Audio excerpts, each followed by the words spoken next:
प्रिय दोस्तों, नमस्कार, जय श्री कृष्णा। स्वागत है आपका अपने इस प्यारे सी यूट्यूब चैनल रहस्य वो बदल दे आपकी जिंदगी के वीडियो में हमने हमारे मस्तिष्क की संरचना के बारे में, चेतन मन और अवचेतन मन की संकल्पना के बारे में अच्छे से सुना होगा, पढ़ा होगा और वीडियो जो जारी किया उसको समझा भी होगा। आज हम इसी को एक आगे के क्रम में लेके चलते हैं। देखो, प्रयागराज में महाकुंभ का जो मेला लगा हुआ है, बड़ा ही सौम्य और भारत का सबसे बड़ा ये कुंभ है। इसमें बहुत से ऐसे चमत्कार हमें देखने को मिल रहे हैं जो हमारे अपने जीवन को समझने के लिए हमें बहुत ज्यादा जरूरी हो जाता है उनको समझना। एक वीडियो जो वायरल हो रहा है बार बार, एक IITN बाबा है, उनका वीडियो बार बार हमारे सामने YouTube के माध्यम से आ रहा है।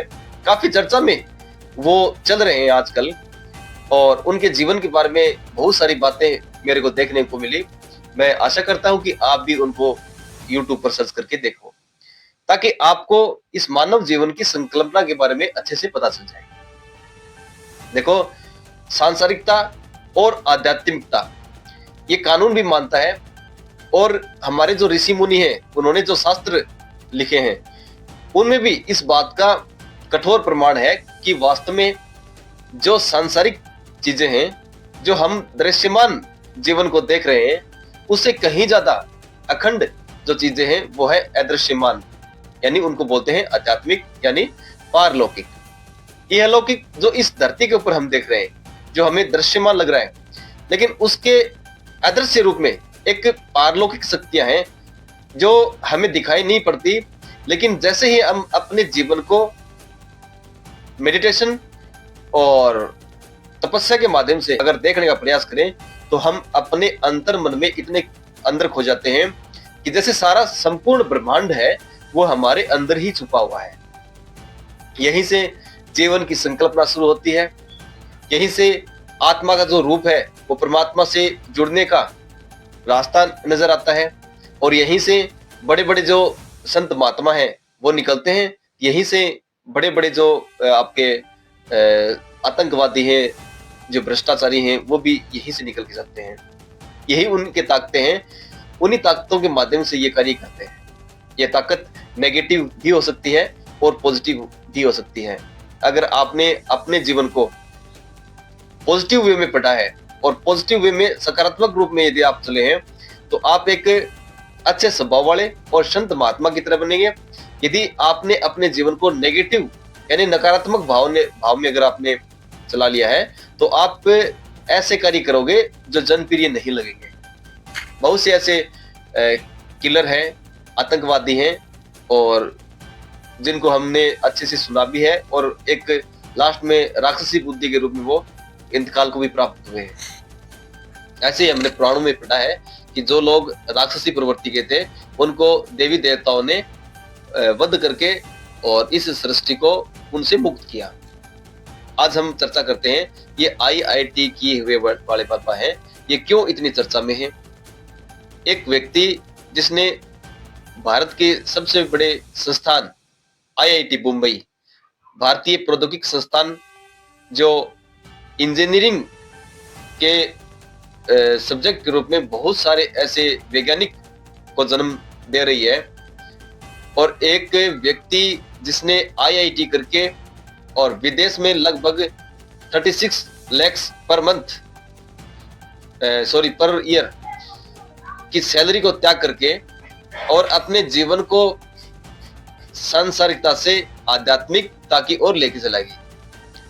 आज उनको IIT किए हुए बाबा या IITN संत के नाम से बहुत वीडियो वायरल हुए हैं और मैंने भी काफी उनके बारे में सुना है और उनके इंटरव्यूज वगैरह देखे हैं।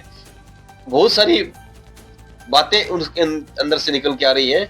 उनका जो जीवन है वो प्रारंभ से अपने माँ बाप से कितना जुड़ा हुआ था और वो किस किस प्रकार से अपने जीवन को त्यागने का प्रयास कर रहे थे, घर का त्याग करने का प्रयास कर रहे थे और कौन कौन से देवताओं का वो आज नाम ले रहे हैं।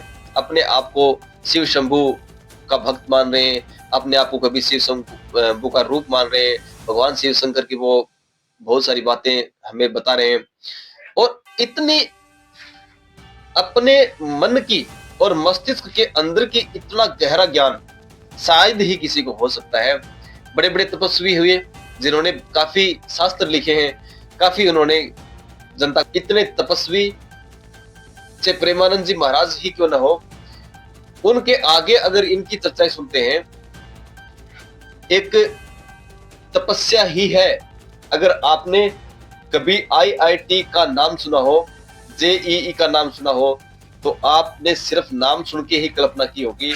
अगर अध्ययन जिसने किया है उसके बारे में अगर किसी ने सुना है, उसको पता है कि कितना गहरा है तालाब। एक समुद्र है जिसमें जितना ज्यादा डूब जाओगे उतने ही ज्यादा निखर जाओगे। लेकिन यदि आप में क्षमता नहीं है और आपने छलांग लगा दी, तो हो सकता है कि आपको यह सांसारिकता को त्याग करके और आध्यात्मिकता की तरफ भी जाना पड़ेगा। बड़ा कठिन मार्ग है। अब जो उन्होंने किया है, पहले अच्छे से पढ़ाई करी है, अपना कोर्स पूरा भी किया है, डिग्री हासिल करी है और एक मुकाम पर आकर के उन्होंने इस जीवन की संकल्पना को समझ करके और अपना जीवन वहां से हटा करके दूसरी ओर ले चले गए। कह रहे हैं कि जीवन है ही क्या, जन्म लेना और मृत्यु होना ये शाश्वत सत्य है। आत्मा एक शरीर से दूसरे शरीर में जाएगी, ये रिश्ते नाते उसी से जुड़े हुए हैं। और वो ये भी कर रहे हैं कि उनके माँ बाप ने उनके लिए कुछ भी ऐसा नहीं किया जो जिनसे उसका अट्रैक्शन यानी प्रेम स्नेह उनसे हो जाता। उन्होंने केवल अपनी जो औपचारिकताएं पूरी करी है और उसी औपचारिकता को वो नजरअंदाज करके और वो उनको छोड़ करके और ये बाबा का रूप धारण कर लिया।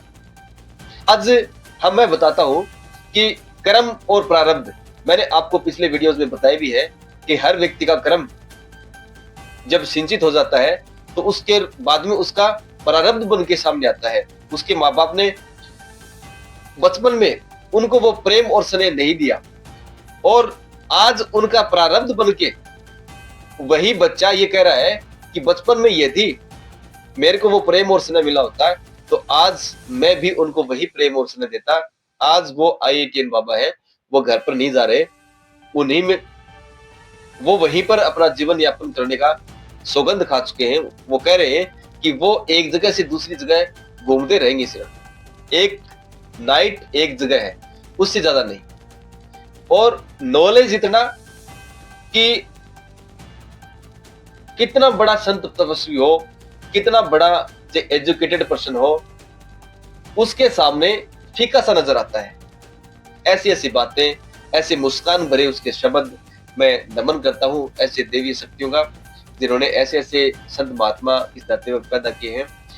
लेकिन दूसरी ओर अगर मैं देखता हूं तो एक माँ बाप जो आज जिसके बारे में हम चर्चा करें, अपने बच्चों को पढ़ाने के लिए और एजुकेटेड करके और नौकरी वगैरह दिलवाने के लिए इतने आतुर हैं कि वो बच्चों से वो प्रेम स्नेह नहीं रख पा रहे जो उनको मिलना चाहिए। देखो, जैसा करोगे वैसा भरोगे। आपने अगर बच्चों को पढ़ने के लिए विदेश भेजा है, आपने पढ़ने के लिए दूर भेज दिया है, चलो ठीक, अच्छी बात है, वो बच्चा पढ़ लिख करके सफल हो जाए, आपकी यही इच्छा है। लेकिन वो बच्चा जिस प्रेम और स्नेह की आपसे अपेक्षा कर रहा है, वो आपसे आज दूर गया है, तो वो बच्चा कल को आपको छोड़ करके कहीं दूर चला ही जाएगा। आप देखते रह जाएंगे, जिनके बच्चे विदेश में पढ़े हैं, विदेश में नौकरी कर रहे हैं, उनके माँ बाप न तो परिवार के न ही समाज के लगभग ऐसे लोग हैं जो पता नहीं किन किन के कंधों पर, किन किन की अर्थियों पर वो संसार को गुजारे। हमारे हिंदू धर्म में एक परंपरा है कि माँ बाप को जो अग्नि देता है मृत्यु के समय, तो वो उसका बेटा होता है। लेकिन वो परंपरा आज के समय में नगण्य सी हो रखी है। बच्चे विदेश से केवल वीडियो कॉल के माध्यम से सांत्वना देते हैं और अब बस इतना सा आपका कर्तव्य मान करके और वहीं से वो स्टोरी है, कहानी है, वो बंद कर देते हैं। एक छोटी सी कहानी बता देता हूँ। एक संत महात्मा थे, उनके एक भगत थे, भगत अपनी पत्नी के साथ वहां जाते थे, लेकिन उनके बच्चा नहीं था। उन्होंने अपने संत महात्मा से कहा कि हमारे बच्चा नहीं है और हमें चाहिए कि एक संतान हमें हो जाए। संत महात्मा ने कहा कि बच्चा आपके नसीब में नहीं है, अगर होता तो आपको मिल जाता। लेकिन उन्होंने बड़ा फोर्स किया, तो फोर्स करने के बाद में संत महात्मा की आवाज निकली और उन्होंने अपने जो झोली थी उसमें से कुछ लेकर के कहा कि जाओ, बच्चा तो हो जाएगा लेकिन तुम्हारे प्रारब्ध में है नहीं। भगत ये देख करके कहने लगे कि कुछ भी हो, चाहे हमारे प्रारब्ध में नहीं है लेकिन आपके आशीर्वाद से हो जाएगा, तो हम इस जीवन को सफल मान लेंगे। कुछ समय बाद में बच्चा पैदा हो गया, बड़े खुश हुए, महाराज जी के पास गए। महाराज जी बड़े मायूस थे, वो दुखी भी थे और ये देख रहे थे कि बच्चा तो हो गया लेकिन जो प्रारब्ध में नसीब में नहीं लिखा होता वो कब छूट जाए ये भी कह नहीं सकते। कुछ समय बच्चा बड़ा हो गया, जो जो बड़ा हुआ माँ बाप ने उस बच्चे को पढ़ने के लिए बाहर भेज दिया कि ये सफल हो जाएगा, आगे चल करके हमें सुख सुविधाएं मिलेंगी, हम इससे बड़े प्रेम और स्नेह से आगे जीवन यापन कर लेंगे। लेकिन बच्चा जो जो पढ़ने के लिए आगे चलता रहा, फिर वो विदेश चला गया। विदेश जाने के बाद में वहां पर अच्छी नौकरी मिल गई। अच्छी नौकरी मिलने के बाद में वहीं शादी कर ली। अब शादी करने के बाद में एक दिन घर पर आया और घर पर आकर के जब उसने देखा कि उसके माँ बाप है वो वृद्ध हो चुके हैं और अब ये मेरे किसी लायक भी नहीं है। जो धन संपत्ति थी वो सारी अपने नाम करवा ली और दोनों माँ बाप को घर से निकलवा दिया। बाबा फिर उसी संत महात्मा के पास चले गए। भगत को आते देखते हुए, संत महात्मा थे, बड़े ज्ञानी पुरुष होते हैं, वो समझ गए कि आज कुछ न कुछ ऐसी घटना घटी है। रोता बिलखता देख करके जब वो संत महात्मा के पैर में गिर गए तो संत महात्मा ने बड़े शांत मन से कहा कि उठो, मुझे लगता है कि आज बड़ा बहुत सालों पहले जो मैंने शब्द कहे थे वो शब्द वापस दोहराने पड़ेंगे।